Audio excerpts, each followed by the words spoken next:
Campeonato Carioca, o Vasco foi o maior beneficiado na rodada. Além de vencer o Bom Sucesso com um gol polêmico, viu o Fluminense levar a melhor contra o Botafogo no Maracanã. Com essa combinação, assumiu a liderança da Taça Guanabara. Sérgio de Bocage, boa tarde, Bocage. Vamos começar falando do clássico aí? Vamos. O Fluminense ganhou de virada do Botafogo, bonito, né? 3-1 em cima do Botafogo. Foi um teste para as duas equipes. O Botafogo até então era o líder, mas ontem, apesar de ter saído na frente com um gol do Jobson, que a gente vai ver agora há pouco, o Fluminense acabou conseguindo a virada. O Fluminense, na verdade, no início do jogo teve algumas oportunidades boas. O Botafogo também desperdiçou, como essa aí também do Jobson. Foi um clássico bastante movimentado, bem atraente. Pena que o público não foi dos melhores, né? 20 mil pessoas. Aí o Botafogo saiu na frente com o Jobson 1-0 e o Fluminense contou com um pouquinho de sorte nesse chute do Wagner que errou e acabou sobrando para o Kennedy fazer, aí sim, com categoria, tirando do Jefferson e fazendo o gol do empate. No segundo tempo, o Fluminense se aproveitou de algumas jogadas de velocidade, entre elas essa do Gerson, um garoto de 17 anos que vem despontando.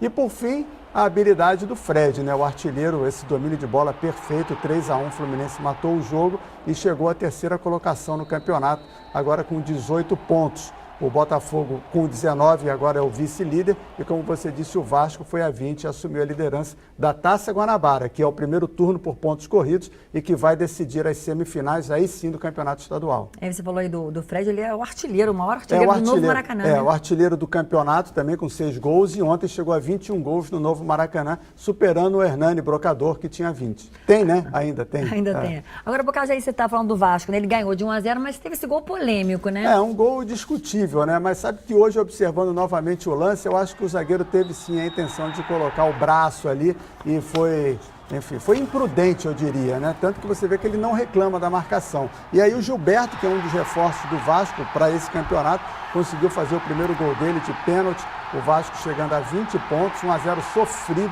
suado, não precisava. O Bom Sucesso, um dos últimos colocados. O Vasco venceu, mas não foi fácil, o histórico do jogo mostra que o Vasco não está ainda bem encaminhado no campeonato, apesar da liderança. É o único invicto ainda.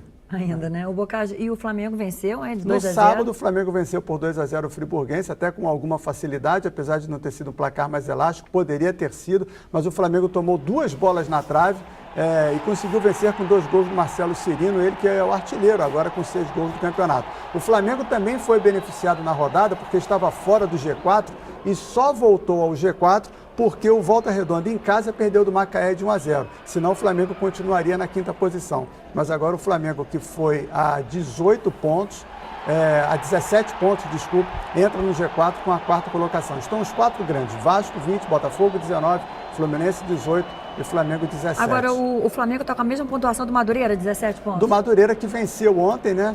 E chegou aos 17. A vantagem do Flamengo é exatamente no saldo de gols. E o Volta Redonda parou nos 15 pontos. Tá uma briga boa ainda, né? Mas ainda tem alguns clássicos. Eu creio que os 4 grandes, sim, que vão formar as semifinais do campeonato. Faltam 7 rodadas, mas deve dar isso mesmo, né? Deve dar por aí.